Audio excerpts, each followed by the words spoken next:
तब परम पूज्य गुरु जी ने बहुत सहजता से कहा था, कभी कभी जीभ दांतों के नीचे आकर दब जाती है, कुचल भी जाती है, लेकिन हम दांत नहीं तोड़ देते,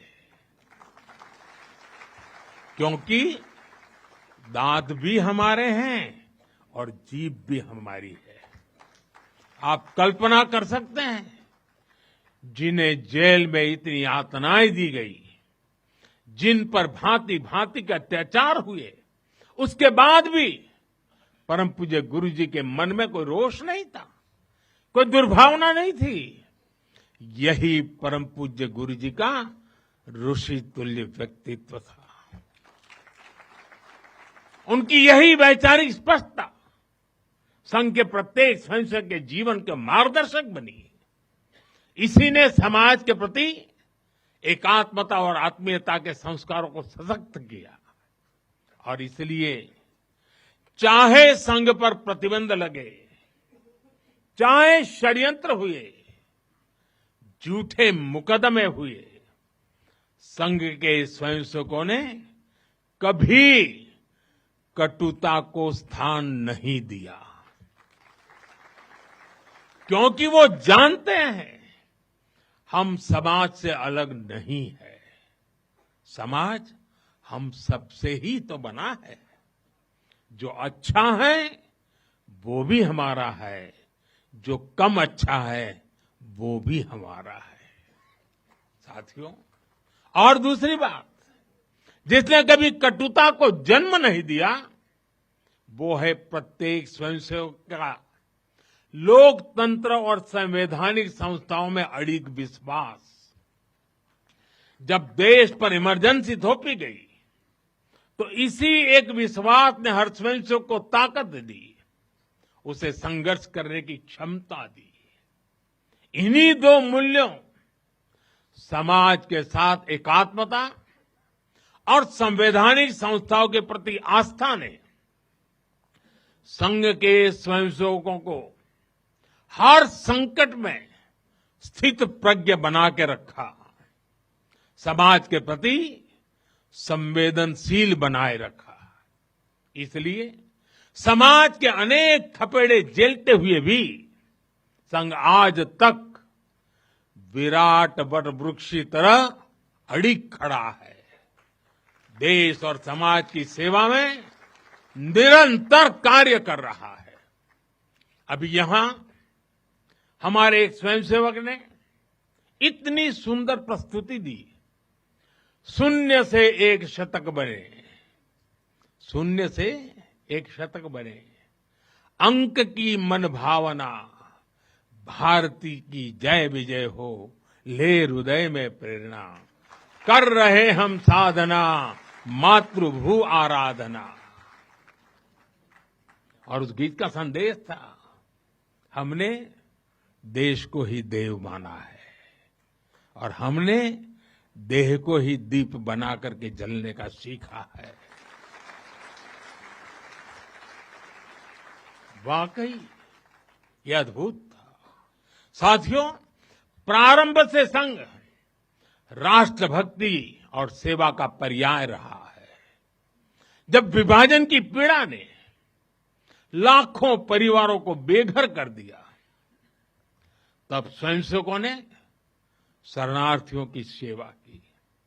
संघ के स्वयंसेवक अपने सीमित संसाधनों के साथ सबसे आगे खड़े थे।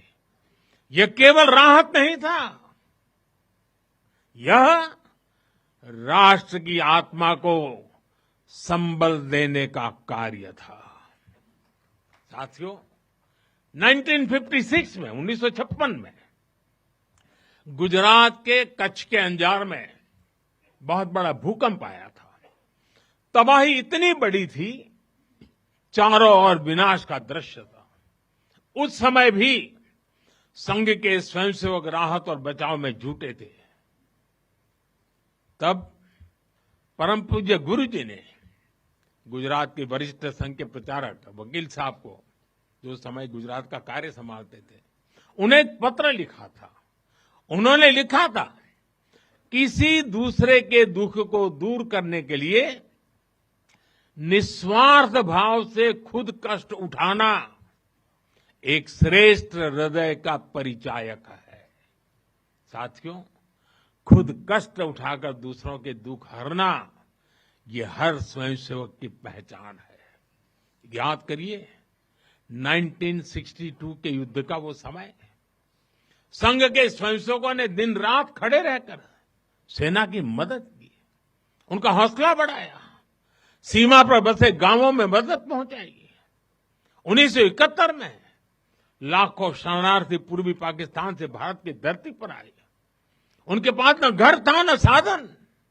उस कठिन घड़ी में स्वयंसेवकों ने उनके लिए अन्न जुटाया, आश्रय दिया, स्वास्थ्य सेवाएं पहुंचाई, उनके आंसुओं को पोंछा, उनकी पीड़ा को साझा किया। साथियों, एक बार, और हम जानते हैं 1984 सिखों के खिलाफ जो कत्लेआम चलाया गया था, अनेक सिख परिवार संघ के स्वयंसेवकों के घरों में आकर के आश्रय ले रहे थे। यह स्वयंसेवकों का स्वभाव रहा है। साथियों, एक बार पूर्व राष्ट्रपति डॉक्टर एपीजे अब्दुल कलाम चित्रकूट गए थे। वहां उन्होंने नानाजी देशमुख जिस कार्य को कर रहे थे उस आश्रम स्थान को देखा था, वहां के सेवा कार्य देखे, वो हैरान रह गए थे।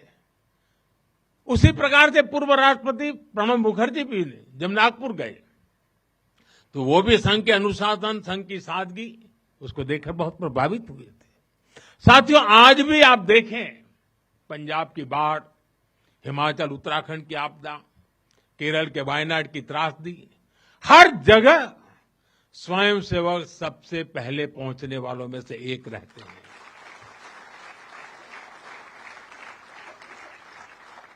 कोरोना काल में तो पूरी दुनिया ने संघ के साहस और सेवा भाव का प्रत्यक्ष प्रमाण देखा है। साथियों, अपनी 100 वर्ष की इस यात्रा में संघ का एक बड़ा काम ये रहा है, उसने समाज के अलग अलग वर्गों में आत्मबोध जगाया, स्वाभिमान जगाया। और इसके लिए संघ देश के उन क्षेत्रों में भी कार्य करता रहा है जो दुर्गम है, जहां पहुंचना सबसे कठिन है। हमारे देश में लगभग 10 करोड़ आदिवासी भाई बहन हैं, जिनके कल्याण के लिए संघ लगातार प्रयासरत है। लंबे समय तक सरकारों ने उन्हें प्राथमिकता नहीं दी, लेकिन संघ ने उनकी संस्कृति, उनके पर्व, उत्सव, उनकी भाषा और परंपराओं को सर्वोच्च प्राथमिकता दी। सेवा भारती, विद्या भारती, एकल विद्यालय, वनवासी कल्याण आश्रम आदिवासी समाज के सशक्तिकरण का स्तंभ बनकर के उभरे। आज हमारे आदिवासी भाई बहनों में जो आत्मविश्वास आया है, वो उनके जीवन में बदल रहा है।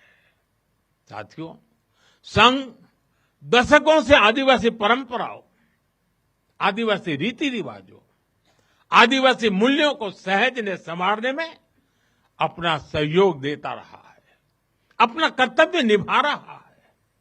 उसकी तपस्या ने भारत की सांस्कृतिक पहचान सुरक्षित रखने में बड़ी भूमिका निभाई है।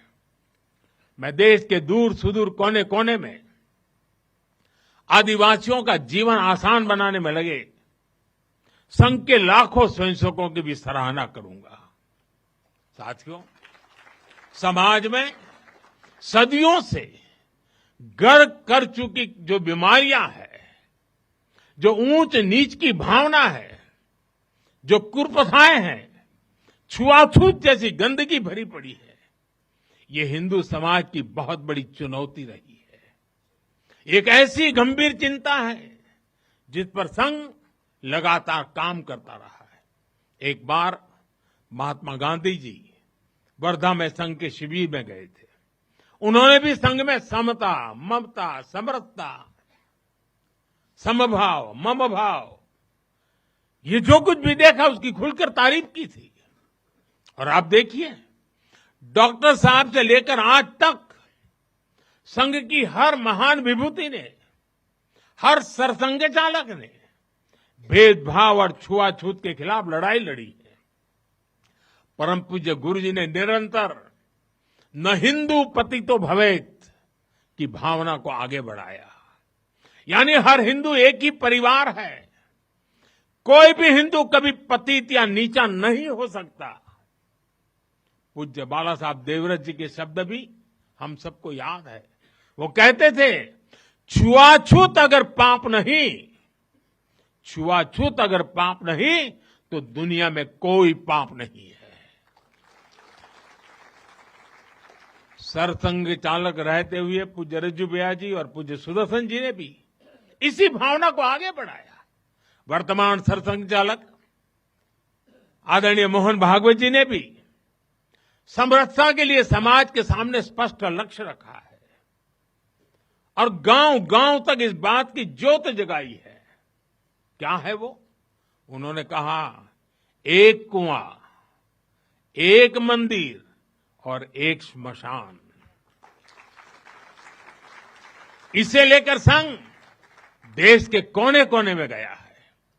कोई भेदभाव नहीं, कोई मतभेद नहीं, कोई मनभेद नहीं। यही समरसता का आधार है। यही सर्वसमावेशी समाज का संकल्प है और संघ इसी को निरंतर नई शक्ति दे रहा है, नई ऊर्जा दे रहा है। साथियों, जब 100 साल पहले संघ अस्तित्व में आया था तो उस समय की आवश्यकताएं, उस समय के संघर्ष कुछ और थे। तब हमें सैकड़ों वर्षों की राजनीतिक गुलामी से मुक्ति पानी थी, अपने सांस्कृतिक मूल्यों की रक्षा करनी थी।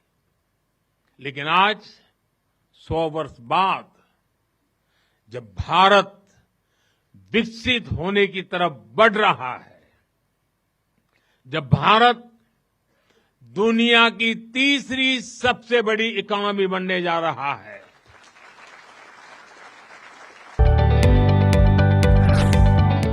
जदि आपंक आम भिडी भल लगा तेब आम चैनल को लाइक, शेयर और सब्सक्राइब करने को जमा भी भूलु नहीं।